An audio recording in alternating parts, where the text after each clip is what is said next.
Time channel. Let's take it back to the early 90s when being in singing groups was the trend. Not only did you have popular male groups, but you also had female groups who were on the rise and dominating the scene as well. Around this point in time, being in a successful female group seemed promising for most that came out, but unfortunately, some groups wouldn't get the chance to live up to its potential. One in specific being an American music quintet, the Braxtons. This group included Toni, Tracy, Towanda, Trina, and Tamar, being 5 out of 6 siblings total, which would include an older brother, Michael Braxton Jr. They all shared the same parents, which are Reverend Michael Braxton Sr. and Evelyn Braxton. Since childhood, the sisters always harmonized with one another, being jump-started about needing toilet paper. Under the nurturing of their mother, Evelyn Braxton, she often had them practice harmonizing together. Somebody give me some toilet paper. The girls also sang on tours throughout the East Coast in their church choir. In 1989, the girls signed to Arsta Records for a deal that would be their first. A year later, they released their own first single, Good Luck. But unfortunately, as talented as the girls were, the age differences with them was a challenge to market, and they peaked at number 79 on the Billboard Hot R&B Hip Hop Singles chart. And because this wasn't a hit, they were dropped by their label. They never gave up. As a group though, in 1991, they auditioned at a showcase with L.A. Reid and Babyface Edmonds of LaFace Records. At the time, the girls as a group were not exactly what they were looking for, but a soloist instead. They saw that in Toni. Her sound was different, her voice was unique, and she had potential to be the next big thing. Feeling torn of leaving her sisters, Toni was uneasy about the decision to pursue it, but when her sister Tracy encouraged her to take the deal, Toni placed them as backup singers for her on her US tour, her music videos, and some other appearances. They even appeared in her debut album third single, 7 Whole Days video. In 1993, L.A. Reid moved over to work for Atlantic Records and signed a 3-album deal with the remaining sisters that following year. But a monkey wrench was thrown into all of this when Tracy got pregnant in 1995, and she could no longer be a part of the group. At this time, that was not acceptable in the industry, and it was frowned upon. So the group went on and continued without her. This not only hurt Tracy because it was her dream to sing, but also the fact that her sisters went along without her. In 1996 and 97, Tamar, Trina, Towanda had a new album out called So Many Ways, which was the name of the single also. It peaked at number 26 on the R&B hip hop album chart. They also made a video for the single. They did live performances and they collaborated with people like Jay-Z on the remix of that song. They released other singles like Only Love, which peaked at 52 on the charts, and a third single, The Boss, which reached number 1 on the Billboard Dance Club chart in 97. Their highest charting single in the UK, that would be. Their fourth album, on which was called Slow Flow, peaking at number 6 on the UK charts. Although the group wasn't as big as their peers, they still had the potential after being blindsided by Tamar, who was the lead singer in the trio, who decided to pursue a solo deal behind the girls' back. The group suddenly broke up. A lot of the issues came from them breaking up abruptly, especially by Trina and Towanda finding out that the group was no more through the industry and not from Tamar. This became an even bigger issue because there were plans to bring Tracy back into the group on the next album around that time. The girls all went their separate ways and did their own things. Trina was in Tyler Perry plays. Towanda pledged at a university and got pregnant and married.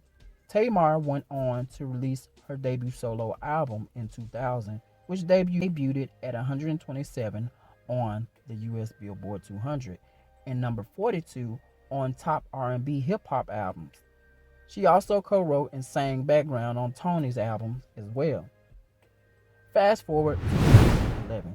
The sisters inked a deal with a reality TV show with the network WeTV called The Braxton Family Values. The show was an immediate hit, guaranteeing them future season renewals.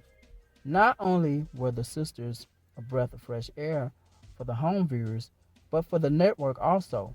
They were one of their highest shows. This show helped relaunch all the ladies' careers. They were able to open up businesses, promote albums, which went number one for Tamar, and they were even able to reconnect with old fans as well as new ones.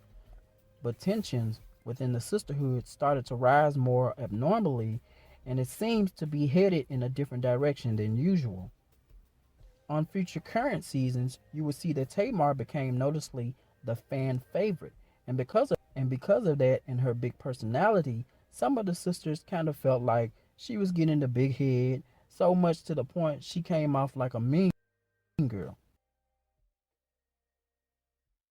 I'm honestly, God, not trying to be disrespectful. You got a cheater. You got a computer whiz who likes to cheat on the internet. You got somebody who never can't hold down a job. And you got somebody who just want to live off of you. I'm just trying to tell y'all, this kind of dude here is totally different. What started off as something fun, refreshing for the girls, started to turn into something more sinister to the viewers. Each seasons, when the girls came back, Problems at home. You do. You have a GPS on your phone, boo. Sam, I swear you're becoming a mean girl. Where says the people, and that's not cool. Everybody's so sensitive about, oh, what Tamar finna say, what Tamar finna do, like, and everybody's so into like ganging up. So she's on her own as usual. Oh, it was like everything got darker and they were hidden below the belt. The sisters would go at each other so bad on the show that they would go days, even months sometimes, without speaking, even when they weren't filming. If it wasn't Toni getting up and leaving, trying to separate herself, it was Tamar and Towanda going at it. Then it ended up being Trina and Tamar having a showdown and Tracy being triggered. She always felt like she was the black sheep of the clan. These girls needed help in real life. And as a reality show, they were great TV. As a family, they were falling apart. They did go to some counseling here and there, and everyone would argue still and blame one another for not taking accountability. Things did at some point seem like they were going to get on track once they did one big intervention with TD Jakes. But when the time came for the girls to renegotiate their contracts with WeTV Network, they decided to boycott because they wanted more money. Let's just say that blew a head gasket because Tracy went back on her word with the sisters after agreeing to stand with them together and not film and boycott the show. Instead, she filmed with non-Braxton family members of the show who were also celebrities to keep it going.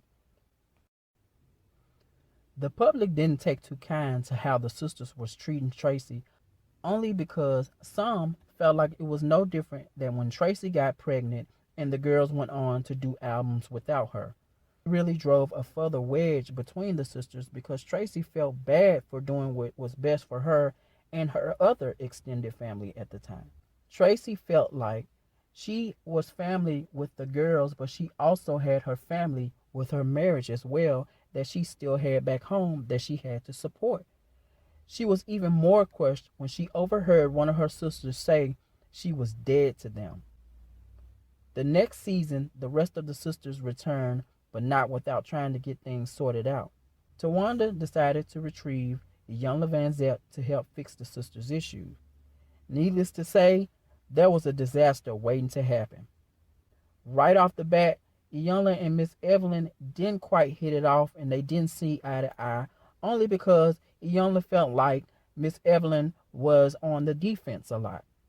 And her and Tamar definitely had a big blowout because Tamar was being overbearing and she was over talking Iyanla without properly listening. Even though Miss Evelyn didn't agree with Iyanla's views on certain things, she still demanded that the girls respect her. The girls was able to make some kind of progress after talking to Miss Iyanla, but still had work to do.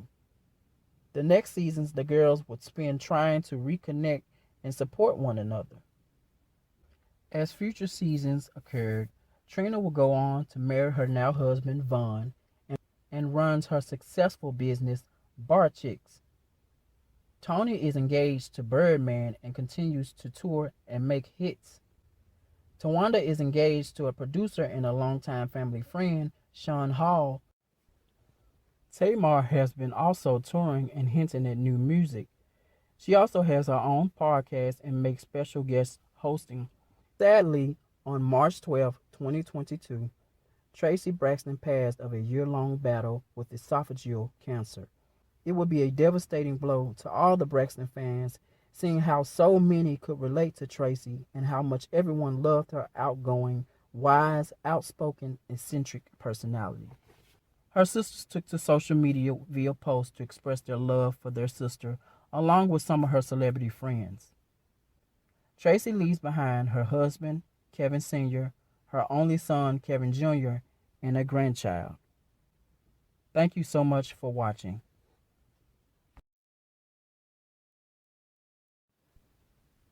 Be sure to like, share, and subscribe here with us at Back in Time. But until next time, this is a good time. Get the stepping. This is a good time. Get the stepping.